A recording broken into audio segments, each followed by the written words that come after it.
tiempo ha sido siempre el disminuir gastos y costos. Y en ese sentido yo lo veo muy importante con la parte de primero hacer como una fiscalización, una auditoría, donde en algún momento sepamos de forma minuciosa qué es lo que estamos gastando y cómo lo estamos gastando, porque muchas veces empezamos a hacer actividades que no necesariamente se dan de manera correcta o repetimos cosas o hacemos cosas innecesarias que nos podemos ir quitando. Sobre todo, por ejemplo, algo que parece que empezamos a perder, pero ganamos mucho en la parte de capacitación de personal. Disminuimos gastos cuando las personas que en algún momento dado trabajan con nosotros los consideramos en la parte de poder colaborar de manera correcta y no necesariamente que hagan las cosas o que tengan que repetirlas, que ese es uno de los grandes puntos que en algún momento deberíamos estar tomando en cuenta a la hora de capacitar al personal. Sobre todo, establecer que la mayor parte del flujo que en algún momento dado le demos a este personal sea pago por objetivos. Somos, entre la mayor parte de los latinos estamos supeditados a que nos paguen por cumplir con horarios de trabajo. Ya no se vale eso. Deberíamos estar pagando, está bien, tenemos un contrato y deberíamos tener un sueldo fijo, pero veámoslo cómo ha pasado normalmente en las áreas, por ejemplo, de ventas, servicio al cliente. Por lo general pagamos una parte fija y la mayor parte se va en comisiones.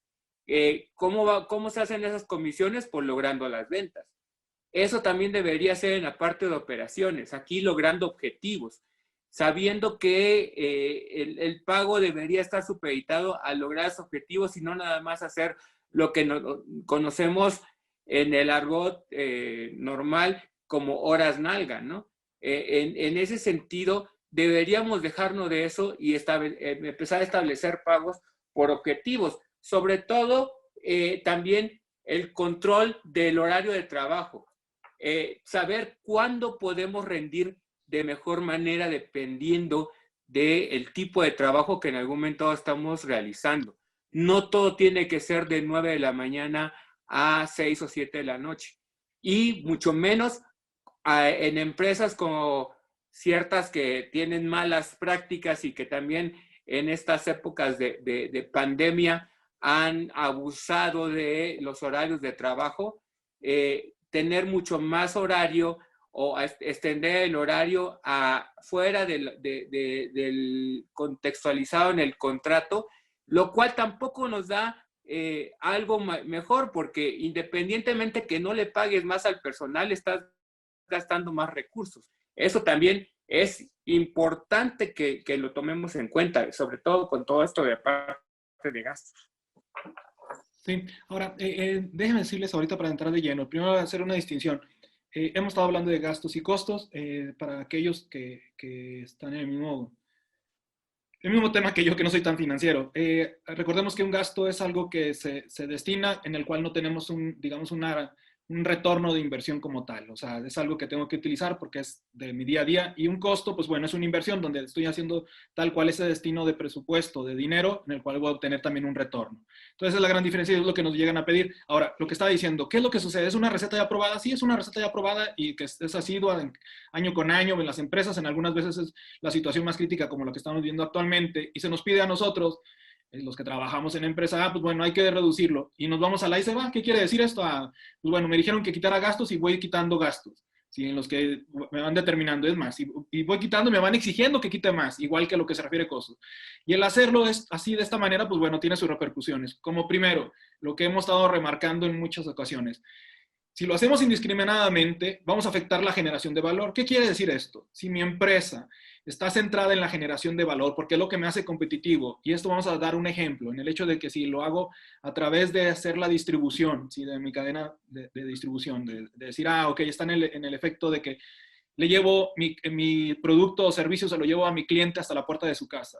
Si me dicen que disminuya gastos, pues voy a estar viendo en todos los procesos, formales o informales, dónde disminuir, y seguramente voy a afectar, si lo hago al ahí se va, voy a afectar esa generación de valor. Entonces, eso me va a traer incompetencia, obviamente, ya no va a ser tan competitivo, mi cliente va a tener quejas. Voy a decrementar los niveles de desempeño, indudablemente. No es lo mismo hacerlo con la herramienta ABC y luego de repente me digan, pues bueno, como ya no tenemos para pagar más, para gastar más y para a lo mejor invertir, como quieran verlo, pues a lo mejor me hacen que ya nomás utilice la herramienta A y B y ya me deshice de la herramienta C, y eso también puede estar afectando el desempeño, ¿sí? En lo que se refiere a la productividad. Disminuir los niveles de calidad, querrámoslo o no considerar, pero es indudable que se afecta un proceso indiscriminadamente, sin estar haciendo las mediciones, como lo vamos a ver más adelante, cómo es la manera que debe ser correcto. Puedo afectar niveles de calidad y, pues bueno, también, ya decía, afectar lo que se refiere a las satisfacciones de mi cliente y mi consumidor. Indudablemente voy a llegar hasta un momento de incompetencia. ¿Qué significa esto? Me quitas herramientas, me quitas elementos para trabajo, pues va a afectar mi desempeño y llego a la incompetencia. ¿Tú qué nos puedes decir, Pedro, de estos puntos y yo sé que hay más y tú nos puedes mencionar algunos de estos efectos de esa mala práctica, de quitar nada más gastos y costos indiscriminadamente? Mira, el problema de hacer malas praxis, y de esto que estás poniendo en claro, también es el hecho de que no sabemos realmente el efecto, porque todo lo que tú estás comentando es sabiendo una buena práctica y una buena metodología, darle seguimiento, por lo tanto, sabes que puede afectar la cadena de valor o los niveles de desempeño, o la calidad, o la satisfacción del cliente, o saber dónde hay incompetencia, pero si no tienes una forma de poder darle seguimiento, pues puedes caer en cualquiera de estas cosas y ni siquiera te das cuenta, que eso es lo peor que puede pasar, o sea, seguir navegando sin saber el rumbo realmente de lo que estás teniendo y sin saber que se te están haciendo, o bueno, se te está haciendo agua a la canoa en algún momento dado por todos los huecos que en algún momento dado tiene ese barco en el cual vas navegando, ¿no? Y no puedes tapar ningún hoyo porque no sabes ni siquiera dónde están. Sí, voy a repetirlo, es muy importante que tengan esta consideración, que no hagan la disminución de gastos y costos nada más sin estar haciéndolo de manera a través de un procedimiento, de una buena práctica, como decía Pedro, porque este es alguno de los ejemplos de lo que vamos a tener de malos resultados, el hacerlo sin algún proceso o alguna receta. Ahora, lo que acabo de mencionar, la base de todo eso son los procesos. O sea, lo primero que debería de estar analizando para saber dónde hacerlo correctamente, la disminución de gastos y costos, es a través del proceso. Es decir, en mi día a día, ¿sí? En lo que tengo yo formalizado. Ok.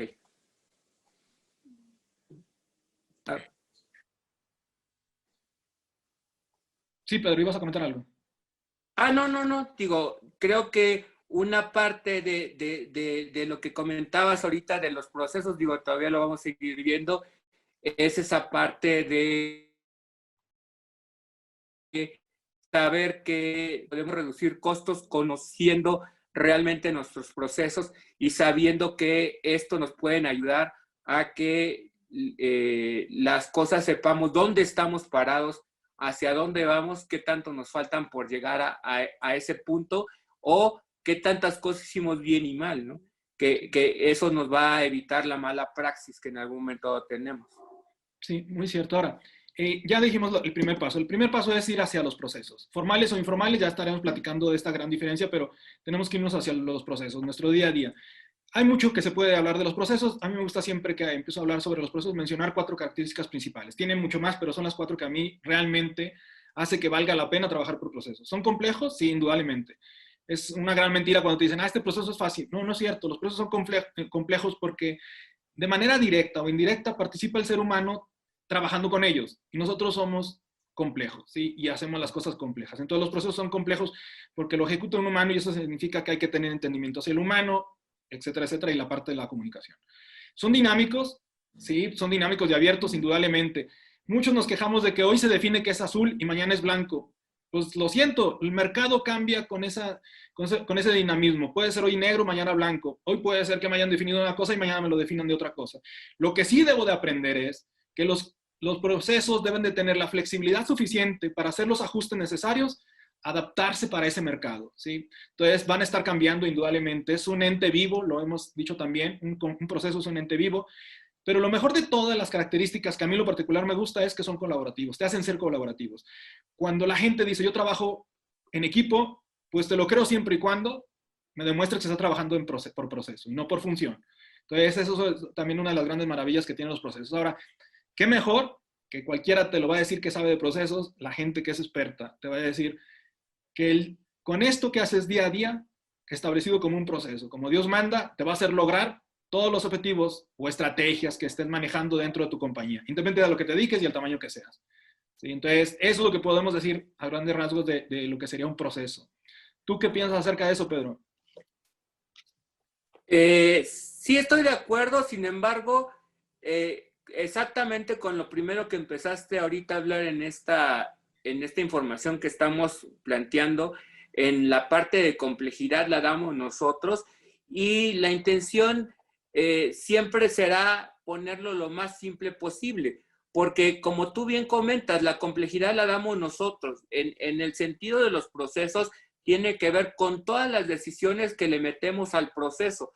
La parte de los procesos se puede mantener simple y lineal, sin ponerle tantas decisiones. A veces cargamos el proceso de decisiones que no van a darnos un beneficio adicional per se, por lo cual deberíamos en algún momento dado pensar en esa parte de complejidad y dinamismo que en algún momento dado le estamos dando al proceso, saber que podemos quitar mucho de estas partes y en algún momento dado con esto también poder ahorrar costos, porque estamos ahorrando tiempos y en ese sentido pues podemos facilitar a que nuestro proceso se pueda dar en cualquiera de los ámbitos que en algún momento tenga la empresa.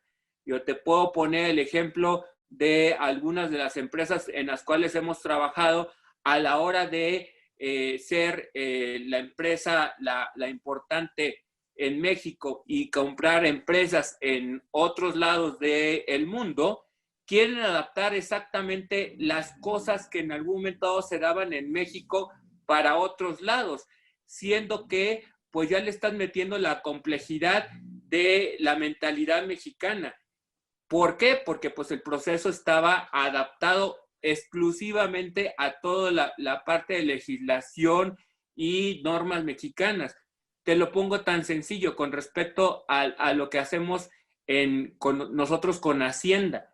Tenemos un proceso que si independientemente si es bueno o malo, ya sabemos cómo hacerlo, pero eso solamente aplica aquí en México, ¿no? Igual que los niveles de impuesto al valor agregado y otro tipo de impuestos que en algún momento se dan, que eso en algún momento dado ha beneficiado o perjudicado a empresas que en algún momento dado se anexan al mismo proceso del corporativo, siendo que no son mexicanas, ¿no? Entonces hay que ver, mantener la parte del proceso lo más simple y general posible, que podamos ir incluyendo además a cualquiera que en algún momento nuestro proceso y de esa manera poder agilizarlo. Yo no digo que no hagamos las decisiones o que no pongamos ese tipo de reglas y políticas, pero saberlo que es adicional a lo que en algún momento estamos haciendo como proceso. Muy bien. Otra cosa que también es importante señalarles es acerca de, porque lo hemos oído o no querramos, pero la parte de la mejora de los procesos. O sea, uno de los términos es esto de los procesos, y otra cosa que oímos es mejorar el proceso. En alguna ocasión me invitaron a dar una plática en una aseguradora y me decían para que les platicara un poquito de lo que hacíamos como compañía.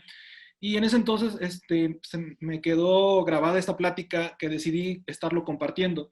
Me preguntaron, el que estaba como director en el área que estaba dando la plática, me dijo, oye, Irán, toda la vida nos pasamos mejorando procesos Nunca me lo habían preguntado. Me gustó que me lo preguntaran, pero obviamente es una pregunta algo, digamos, compleja, por llamarle de otra forma. Yo le dije que es relativo. ¿Qué significa esto? Sí, efectivamente vamos mejorando, mejorando, mejorando, pero el proceso en algún momento tiene un nivel de madurez que no hay más mejora, o mejor mejora, perdón, que se pueda hacer. O sea, ya no hay una mejora que se pueda. Llega un momento ya esa madurez que el mismo proceso ya no puede mejorar tanto y va a suceder una cosa, una de dos cosas. De manera natural o de manera forzada, que ahorita lo voy a decir. Hay un punto de inflexión ahí que sucede una innovación. El mismo proceso te lo exige o tú se lo vas a exigir al proceso. O sea, está en ese nivel de madurez donde llega esa innovación. ¿Qué quiere decir esto? Lo voy a poner un ejemplo. El escribir cartas. El escribir cartas tiene siglos. ¿Sí? Tiene siglos que escribimos cartas. Cuando se empezó a escribir cartas, pues bueno, pensando ya en algún momento de la historia, era escribir con pluma y a papel, ¿sí? Y escribíamos las cartas. Y se hicieron mejoras a lo mejor en la redacción de la carta, en que tenía que saludarse primero y tenía que despedirse, etcétera. Y fueron mejoras que se iban haciendo en el escribir la carta. Otra mejora, pues que pudo haber sido es a lo mejor en el material del papel, ¿sí? En la tinta que se escribía la carta. Pero una innovación como tal pudo haber sido de la llegada de las máquinas de escribir. ¿Sí? Eso es un punto de inflexión donde obviamente hay una mejora grandísima y empieza otra vez el proceso, entre comillas, desde cero para empezar a madurar. Y eso fue una innovación. Sigue el tiempo y llega otro momento donde ya no se hacen en máquina de escribir, ahora se hacen en las computadoras, ya se hace de manera digital y es otra innovación. No se deja de escribir cartas. Entonces, si se fijan ustedes, eso sucede en cualquiera de los procesos. Vamos mejorando, mejorando, pero hay un punto donde no hay una mejora más. Ya les dije, sucede de manera forzada o de manera natural por el propio proceso. Entonces, eso también es importante entenderlo, que siempre estamos mejorando, mejorando, sí, relativo entonces, pero es que en algún momento puede llegar a una parte de innovación.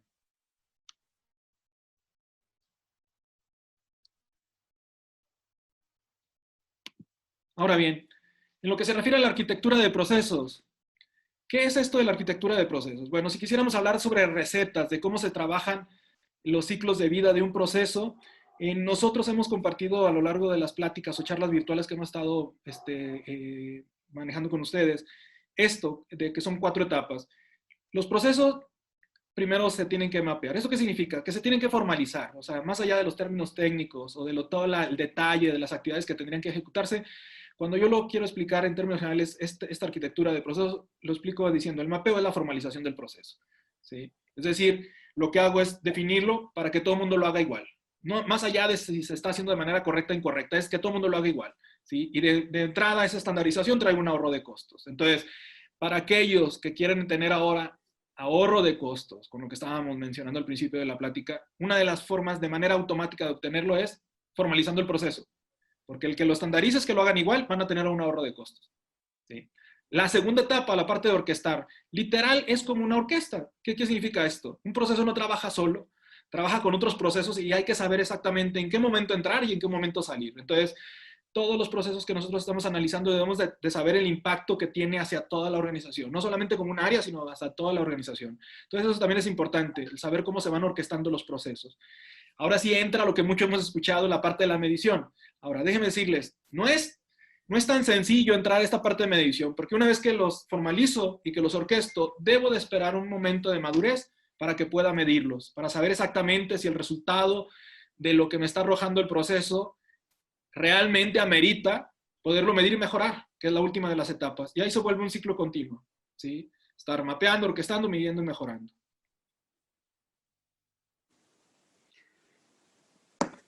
Pues sí, te digo, a final de cuentas estoy de acuerdo contigo. Todo aquello que, digo, sobre todo mucho de lo que ha pasado en empresas en las décadas pasadas, piensan que aplicar, por ejemplo, metodologías estándar como la ISO 9000 y dejar todo documentado, ya con eso ya cumplieron con los procesos. A final de cuentas, eso solamente es el mapeo. Si no orquestamos, no medimos y no mejoramos, definitivamente esto no va a tener cabida en poder hacer que la empresa sea mucho mejor cada vez que aplica procesos. Entonces, sí es importante tener estas 4 etapas dentro de cada proceso y sobre todo con lo que hablabas en la diapositiva anterior. De esta manera podemos verificar que los procesos están vivos, que son un ente también como nosotros y que de alguna u otra manera nos tenemos que seguir adaptando. Si no vemos, si no orquestamos, si no medimos, no podemos ver si hay mejora continua o innovación, o lo que normalmente conocemos como diseño o una reingeniería. Hay momentos en los cuales deberíamos estar tomando en cuenta esta parte de rediseño y reingeniería, como nosotros en algún momento lo hacemos en nuestra vida. Digo, no es lo mismo que hacíamos en la niñez que en la adolescencia, que ya después de los 20, 25, sin ponerlo como que ya estás en la etapa adulta, porque algunos de nosotros seguimos teniendo 50 o 60 años y todavía no somos adultos, ¿no? Pero sí cada una de las etapas que en algún momento pasamos nos lleva a estar midiendo lo que estamos haciendo y tener ciertos cambios que en algún momento van a rediseñar nuestra vida o cambiarla completamente. Tú como tal lo debes saber, cómo en algún momento ha habido cambios muy drásticos en la vida, tanto la tuya como la mía, a la hora de cambiar de ciudad o de empezar una nueva nivel de estudios, o por ejemplo cuando empezamos la empresa. Cada una de estas partes son innovaciones dentro de nuestra vida que también lo viven los procesos. O sea, los procesos también llevan ese nivel de madurez y esa parte en la cual a la hora de estar orquestando cada uno de sus cambios y medirlos, podemos implementar cada una de las mejoras. Sí, es cierto, Pedro. Ahora, una pregunta que ahorita se vino a la cabeza y que creo que ha sido también motivo de platicarlo siempre hasta con los mismos clientes que hemos trabajado. ¿Hasta qué nivel de arquitectura se trabajan los procesos? Ya ves que muchos manejan por ahí, hasta en las redes, muchos se manejan a 5 niveles de arquitectura, donde está el macroproceso, los procesos, pero realmente, o sea, ya en la práctica sabemos de antemano tú y yo que no funciona eso. O sea, al tenerlo tantos niveles, pues lo que estabas diciendo en principio, se quedan en carpetas, ahí empolvándose, tanta documentación, tanto detalle, que al último, es cierto lo que decías, no importa eso, lo importante es la ejecución del proceso. O sea, no es la formalización en sí, sino la consecuencia de la ejecución de ese proceso. O sea, es formalizarlo, sí, efectivamente, hay que orquestarlo, sí, pero estar ejecutando. Entonces, tú y yo lo hemos estado platicando bastante en los proyectos que nos ha tocado o hemos tenido la fortuna de participar con las empresas donde nos dicen, oye, ¿hasta qué nivel manejas? Y que les empezamos a decir nosotros, oye, pues sí, si lo quieres a los 5 niveles te lo podemos dar, pero sabemos que en la práctica eso no funciona. Yo te diría que deberías dejar, otra vez, volviendo a lo que te decía, keep simple. En algún momento determinado, lo que podemos verificar es a lo más 3 niveles. O sea, yo te diría que el macroproceso está bien porque tienes la visión de toda la empresa. O sea, con eso te debería dar toda tu cadena de valor y qué es lo que debería estar conectado. El siguiente nivel de procesos, pues te va a dar el contexto de lo que tienes que hacer dentro de esa parte. El siguiente nivel, en la mayor parte de las empresas y de todo lo que en algún momento se pueda manejar, con ese nivel podrías estar orquestando, midiendo y mejorando. No necesitas un cuarto o quinto nivel. Sin embargo, dependiendo de ciertas prácticas, podrías tener dentro de la empresa y dependiendo del tamaño de la empresa, después del tercer nivel, podrías especificar un cuarto nivel en el cual, digo, lo que comentaba hace rato de empresas que son corporativos, que puedes especificar en el cuarto nivel formas distintas de hacer ese mismo procedimiento, ¿no? De tal forma que a lo mejor aquí en México aplica de esa manera, en Tlaxcala aplica de otra manera, en Monterrey aplica de otra, en Chiapas aplica de otra, o en Colombia aplica de otra, dependiendo de las políticas y legislaciones que hay, pero sería en ese sentido. Yo no te pondría las prácticas de manera distinta, sí, o más bien un nivel de llevar hasta 5 niveles, si no amerita hacer las cosas. Yo te pondría que para mí los 3 primeros niveles cumplen con toda esa parte. Sí. No necesariamente deberíamos estar especificando más. Sí, digo, y eso es importante mencionarlo, digo, pero sobre todo para la gente o las organizaciones que saben de procesos, siempre es algo que se entra en disyuntiva de decir, oye, voy a formalizar los procesos, voy a formalizarlos en macroprocesos, en procesos, subprocesos posiblemente, flujos de trabajo, y ya entran hasta la parte de procedimiento, que son los 5 niveles que estábamos mencionando. Pedro, los 3 primeros que se refiere, pues ya los decía, a nivel de macroproceso, a nivel de proceso, ¿sí? O subproceso y a la parte de procedimiento. O sea, se quedan esos 3 niveles. Que hasta ahorita, si nos preguntaran, es realmente lo que les compartimos, es lo que ha funcionado. No quiere decir que sea una regla general, pero es lo que donde se puede ya orquestar y medir de manera bastante eficaz. Ahora, entonces, recapitulando, lo primero que habría que hacer para verdaderamente sacarle provecho, sin afectar todo lo que dijimos, de estar generando servicios o productos sin valor, de estar afectando los desempeños, de estar afectando calidad, todo lo que estuvimos mencionando hace un momento, lo primero que tienen que hacer entonces es formalizar el proceso, trabajar sobre el proceso, ¿sí? Para entonces de ahí empezar a hacer ahorros de manera inteligente, que ahorita lo vamos a comentar un poquito más a detalle, pero entonces la base es trabajar con el proceso, ¿sí? Que es esto de formalizarlo, que esté formalizado, hay que orquestarlo y empezar a medir y mejorar, como estábamos comentando. Ahora bien, los elementos de un proceso. ¿Qué trabaja en un proceso? Más allá de la receta. En toda esta receta siempre va a haber entradas o insumos y va a haber salidas. Por lo menos una entrada y por lo menos una salida. ¿Sí? O puede ser N entradas o N salidas. ¿Sí? ¿Estamos de acuerdo? Entonces, eso es algo de lo que hay que considerar para un proceso. ¿Qué otra cosa, Pedro, tiene también de los elementos que estamos viendo, aparte de entradas y salidas? Mira, yo normalmente cuando veo la parte de procesos lo veo mejor en perspectivas, que a final de cuentas cualquier proceso debería estar tomando en cuenta 4 perspectivas. La parte de organización, que ya tú estás poniendo con los ejecutores, es saber exactamente quién ejecuta cada una de las tareas que en algún momento dado se están dando. La parte de comportamiento, que son las tareas y saber cómo van secuenciadas en algún momento para saber qué actividad va antes que otra y cuál inicia y cuál termina el proceso. La parte de decisiones, porque eso también es muy importante, que era lo que comentábamos hace un rato con respecto a la complejidad. Dependiendo de esas decisiones es como hacemos complejo nuestro proceso y es importante medirlo. Y la parte de información, que son exactamente lo que ahorita comentabas, de las entradas y salidas. Todo proceso debería tener esas 4 perspectivas para considerar que tiene todos los elementos completos para poder especificarse. Por ejemplo, en la parte de herramientas y políticas y normas, son cosas que en algún momento deberíamos estar reflejando con respecto a la información. Y de esa manera saber que me van a ayudar a poder hacer la ejecución.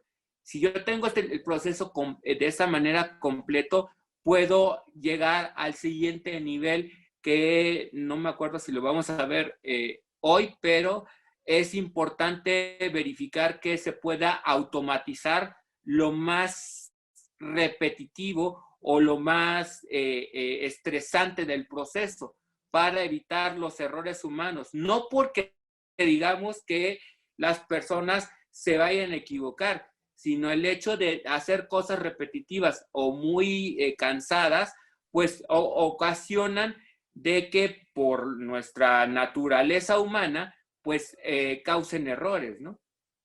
Ok, muy bien. Entonces, esto es lo que diríamos que integra un proceso. Lo que decía Pedro, efectivamente, que aquí no está marcado, pero va implícito de la manera, las tareas o actividades, que es lo mismo, digo, nomás que los gringos le llaman tareas, para en México lo conocemos más como actividades, que van descritas dentro de un proceso. Lo que ya decíamos, entradas y salidas, lo que bien decía también Pedro, que es una de las dimensiones, la parte de la organización, que son los ejecutores del proceso y los responsables del proceso, las políticas, normas y reglas que van asociadas a ese proceso y las herramientas con las que nos apoyamos para la ejecución de ese proceso. Ok, ahora bien, Otro de los partícipes importantes y que ya de alguna manera estuvimos mencionándolo en esto de la arquitectura de los procesos son lo referente a los indicadores.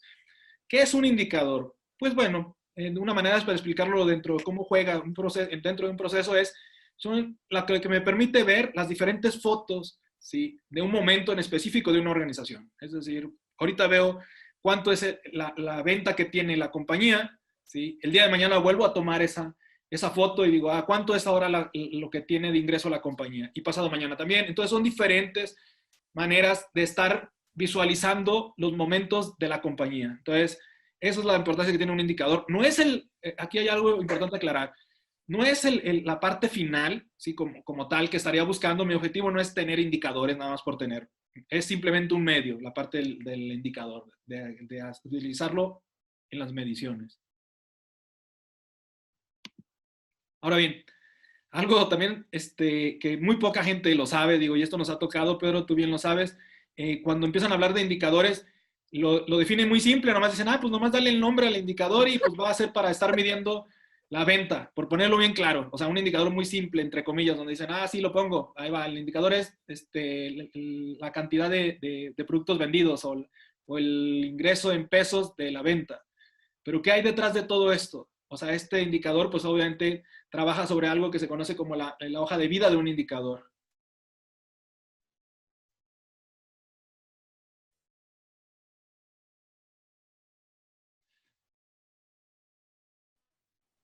¿Qué es esto de la hoja de vida de un indicador? Bueno, va asociado, primero, a especificar el nombre del indicador, ¿sí? Y segundo, a describir el nombre del indicador, que no es algo trivial. Nos ha tocado en muchas ocasiones en las empresas que hemos trabajado donde tiene el nombre, el indicador de decir venta. Y con eso, pues, cualquiera puede dar una interpretación que es válida hasta ese momento porque pues, no se sabe cuál es la descriptivo de eso, de ese indicador. Creo que te perdimos un momento, Pedro. Te decía que lo que nos ha tocado acerca de lo simple que ven las organizaciones a veces de definir indicador y no saber que hay toda una receta también, válgame para expresarlo así, de lo que hay la definición de un indicador. De esto lo que conocemos la hoja de vida de un indicador. Sí, te escuché. Digo, a final de cuentas, uno de los puntos principales exactamente con los indicadores tiene que ver lo mismo que con los procesos. Es vivo. Si nada más lo vamos a dejar plasmarlo en un lugar y no vamos a seguir haciendo la medición y con ello poder mejorar, no sé, no tan solo el proceso, también los productos y las personas con estos indicadores, pues definitivamente de nada sirve. O sea, puedes tirar esas hojas a la basura. ¿Por qué? Porque a final de cuentas no vamos a tener una mejora realizada por esa medición. Entonces, sí es necesario tener la parte de medir las cosas para poder saber que se va dando de manera correcta, ¿no? Ok, de datos importantes que contiene estado de la hoja de vida de un indicador, ya decía, es el nombre del indicador, la descripción de ese nombre del indicador para que todos tengan la misma definición del indicador. Lo estás poniendo a lo mejor nada más con un semáforo.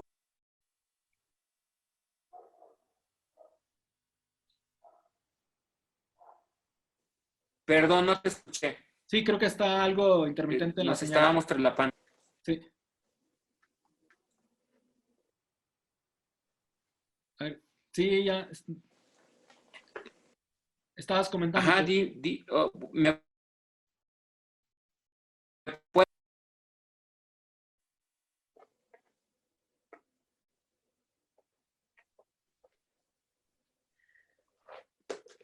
Una disculpa, ahí estoy escuchando.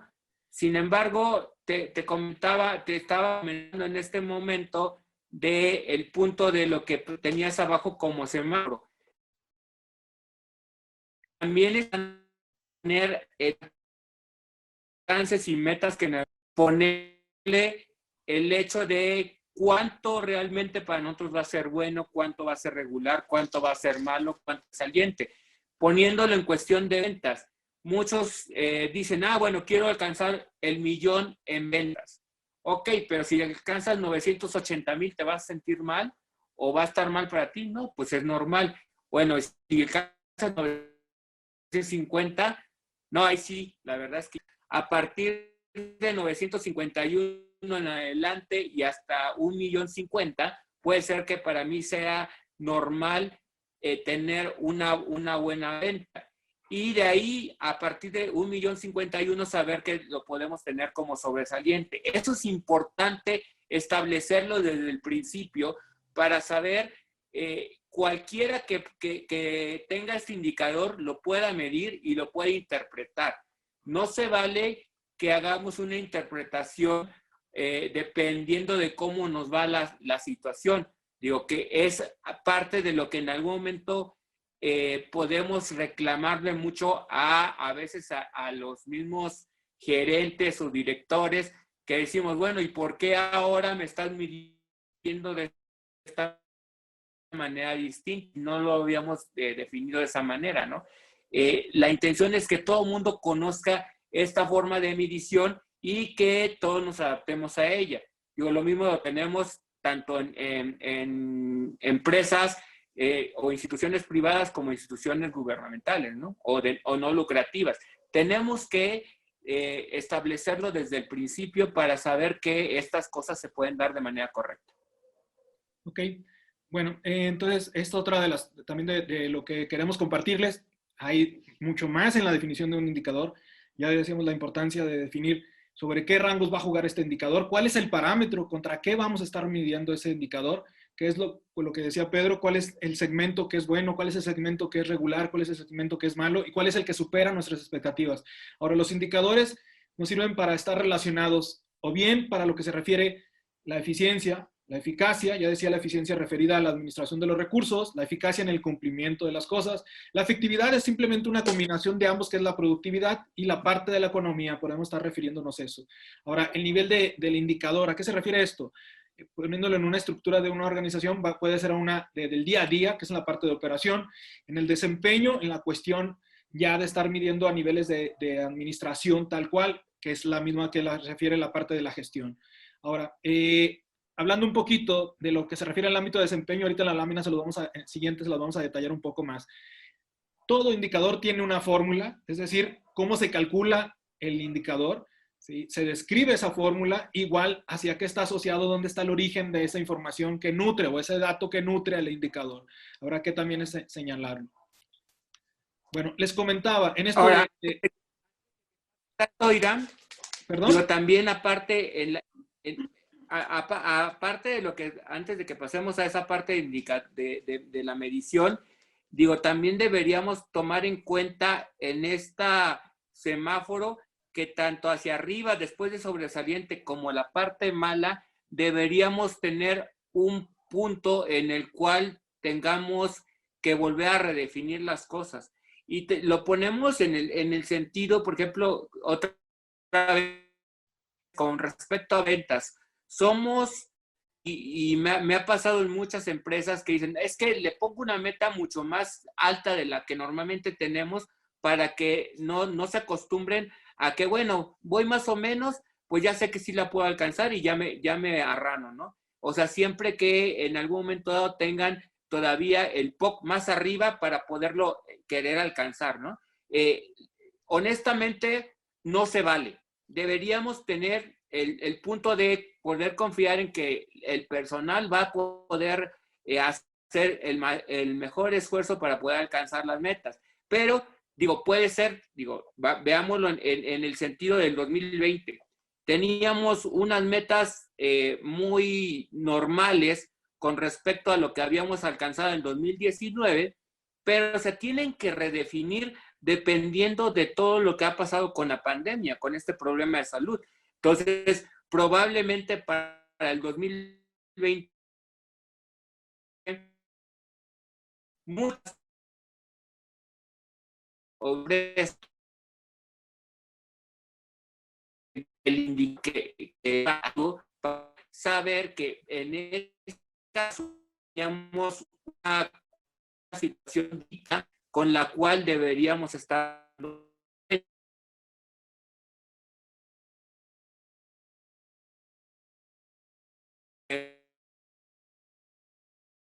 Creo que está intermitente tu señal, Pedro.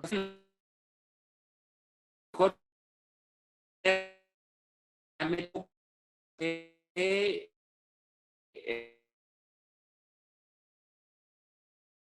Creo que tenemos problemas con tu señal, Pedro. Pero bueno, continuando. Les estaba comentando esto acerca de los ámbitos de desempeño o los ámbitos de control de los indicadores.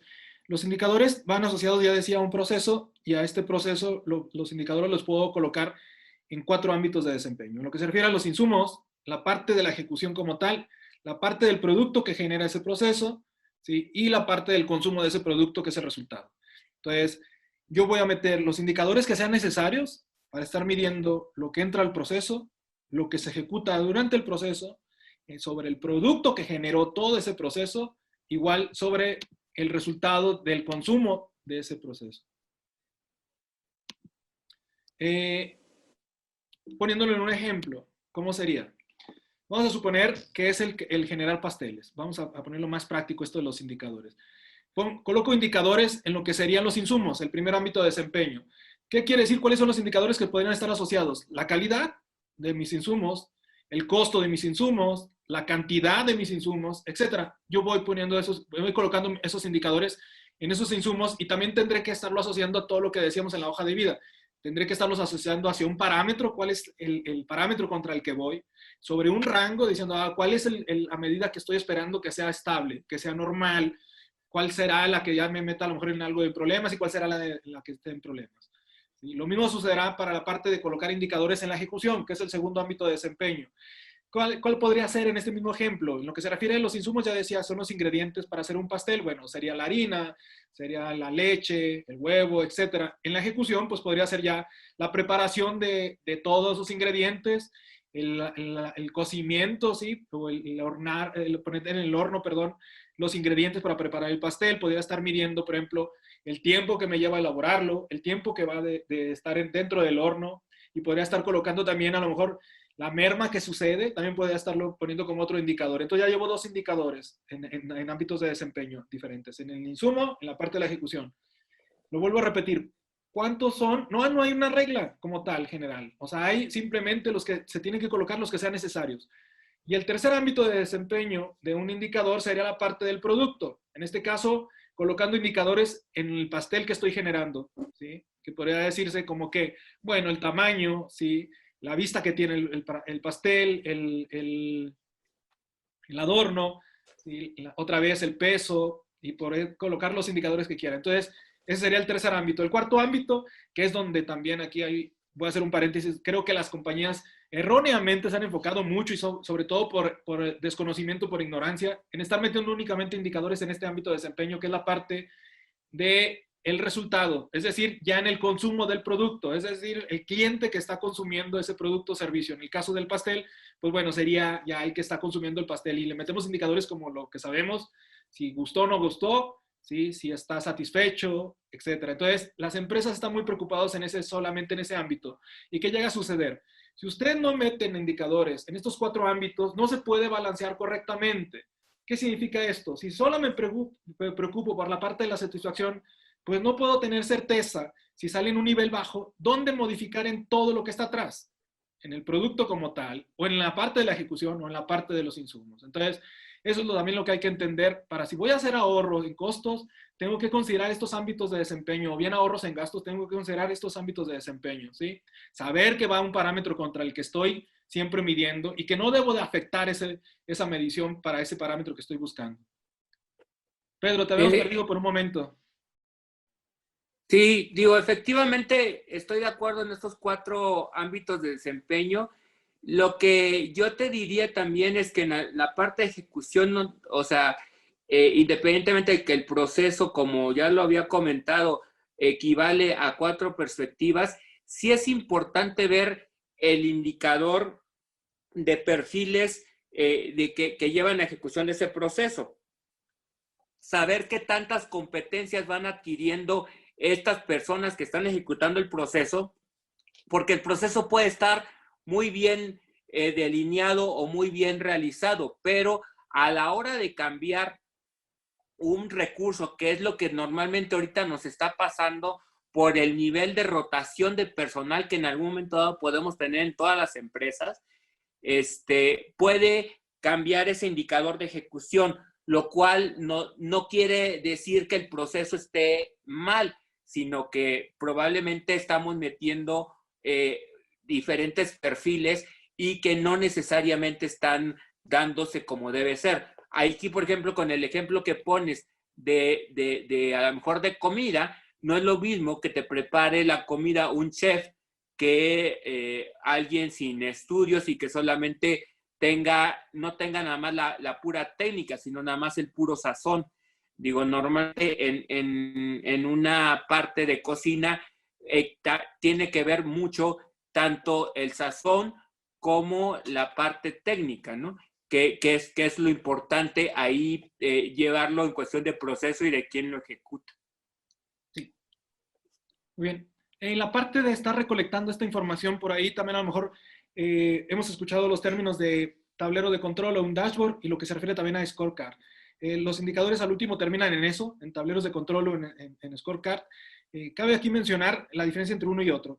Un tablero de control lo único que me hace es estar haciendo comparativos de datos del presente y el pasado. ¿Sí? Es lo que manejo siempre en un tablero de control. Y en lo que se refiere a un scorecard, manejo el presente y el futuro. En otras palabras, todo lo que se refiere a tendencias, proyecciones, están referidos en un scorecard. Estar haciendo esas mediciones de esos indicadores y simular, ¿sí?, el futuro. ¿Sí? De acuerdo a mi presente, pues empiezo con eso a marcar una tendencia y posiblemente estar haciendo una simulación de mi futuro. Muy común es escuchar más esto de los tableros de control porque me interesa estar viendo cómo estoy actualmente y cómo estuve anteriormente, para estar midiendo si voy mejorando o voy empeorando. Pero cada día es más también lo que se está escuchando de hacer estas proyecciones y tendencias, sobre todo para estar haciendo planeaciones más certeras, previsiones más certeras, ¿sí? Entonces, igual asociado a esto de los indicadores, tendremos que estar estableciendo nuestros tableros de control y nuestros scorecards.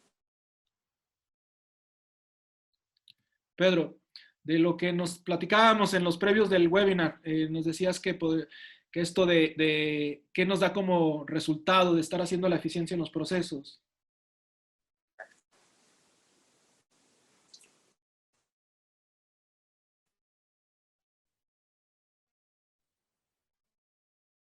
Creo que te volvimos a perder. Bueno, me platicaba Pedro. Estoy perdiendo el sonido. Sí.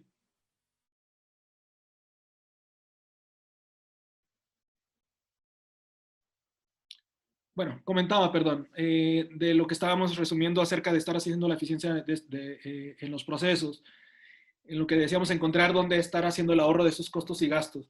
De entrada, nos va a permitir hacerlo de manera bajo una buena práctica, estar evidenciando los ingresos y gastos correctos. Ya lo decía, saber exactamente dónde tengo que moverle para estar haciendo esos ahorros, sin estar haciendo la afectación que mencionábamos al inicio de la plática, sin estar afectando niveles de desempeño, niveles de satisfacción, generación de valor, etc. Lo otro también que habría que tener muy consciente es que esto me puede servir para estar haciendo la planeación de lo que serían el pago de servicios futuros. Es decir, el meter estos indicadores me puede, ya lo decía, puede hacer de trabajar la manera de estar previendo, ¿sí?, o estar anticipando situaciones, escenarios que no fueran convenientes. Y por último, bueno, en lo de la parte de estar conociendo las actividades esenciales a realizar, ya les decía, efectivamente, estar haciendo el análisis del proceso nos podemos determinar qué sí requiero y qué no requiero, esperando generar el producto o servicio que espera mi cliente o consumidor. Otra de las cuestiones también era apoyar a los empleados y proveedores en la generación de valor. También me puede estar ayudando esto a hacer este análisis, de estar haciendo eficiencia sobre los procesos en dos sentidos, con este último punto, en contratar proveedores locales y nacionales y lo que sería la generación de préstamos a lo mejor a los empleados. Eso también puede hacer en la ayuda en la que se refiere a la eficiencia de los procesos. Entonces, recapitulando toda la charla que hemos mantenido el día de hoy, la única forma de encontrar la manera correcta de estar haciendo la disminución de costos y gastos es a través del proceso, trabajar en la formalización de este proceso, trabajar también en estar estipulando los indicadores necesarios para hacer la medición correcta y tomar decisiones certeras. Ya decíamos, estar colocando indicadores en 4 ámbitos de desempeño: en los insumos, en la ejecución del proceso, en el producto que genera ese proceso y en el consumo de ese producto o servicio que genera el proceso. Ahora, ya decíamos que detrás de la definición de un indicador, pues hay mucho que se tiene que también especificar como la parte de la descripción del indicador, sobre el parámetro que va a ese indicador, el semáforo asociado a ese indicador, ¿sí? El ámbito en el que está asociado el indicador. Ya decíamos que puede estar haciendo eficiencia o trabajar sobre la eficacia o bien la productividad o bien la parte de la economía sobre los ahorros. Y bueno, también otro de los puntos que decíamos era en esto de estar formalizando los procesos, también hay que estar conscientes de un nivel de madurez que nos permita tomar decisiones correctas, ¿sí? Entonces, si no estamos formalizando procesos, hay que formalizarlos y dejar un periodo de madurez. Este periodo de madurez, muchos me preguntan, oye, ¿cuál es el tiempo idóneo para el periodo de madurez? No, tampoco hay una receta establecida o un tiempo establecido para saber cuál es el nivel de madurez de un proceso. Eso te lo va a dar el mismo proceso, ¿sí? Y normalmente uno se va dando cuenta con estos mismos indicadores, qué tan cerca está sobre el parámetro sobre el que se están midiendo. Pues bien, les agradecemos, ya estamos llegando a la parte final de nuestro webinar, ¿sí? Lamentablemente tuvimos ahí algunos problemas técnicos con la señal de Pedro, pero bueno, a lo largo de la plática estuvo presente con nosotros, ya por ahí nos compartía mucho de lo que hemos trabajado a lo largo del tiempo de nuestra compañía con diferentes empresas en esto de estar haciendo la mejora o la innovación sobre el proceso. Espero que les haya servido mucho. Están nuestros datos, como siempre, que nos pueden contactar, hacer llegar sus dudas, sus comentarios. Con gusto los estaremos respondiendo todos. Estamos presentes casi en todas las redes sociales. Estamos en Spotify, que por ahí ya tenemos podcast de lo que han sido nuestras charlas de los sábados, sobre todo que están orientadas mucho a lo que es el emprendimiento. En las redes tradicionales como Facebook, en Instagram, LinkedIn y en YouTube están la totalidad de nuestros videos y cápsulas que hemos generado a través de lo que ha sido las charlas de sábados de café y estos webinars que ya tenemos, pues básicamente alrededor de, que son pues 6 meses, si no me equivoco, ¿sí? Con ya casi cerca de la emisión número 30 de los webinars. Aprovechando también, pues los estábamos invitando a lo que son la próxima charla de café, el próximo sábado. Tenemos como invitada a Anaid Girón, la cual es una emprendedora en lo que es el giro de repostería. Por ahí espero que hayan visto las cápsulas que hicimos promoción de esta plática. Si no, los invito para que se den cuenta de lo interesante que va a ser su charla. Hay mucho que podemos aprender de ella, como lo hemos hecho a través de nuestros anteriores invitados. Igual, los invitamos a nuestro próximo webinar, que estaremos hablando de una consecuencia de todo esto que estuvimos mencionando el día de hoy, del trabajar los indicadores en el proceso, que nos lleva obviamente a tomar decisiones con la información que se genera. Y a todo esto pues se le conoce como inteligencia de negocios, que ya estaremos detallando qué es esto de inteligencia de negocios, ¿sí? Sobre esto de la toma de decisiones certera. Los esperamos la próxima semana igual, a la misma hora, a las 7, ¿sí? Y pues bueno, les agradecemos mucho el habernos acompañado. Están nuestros datos. Buenas noches a todos. Muchas gracias. Hasta luego.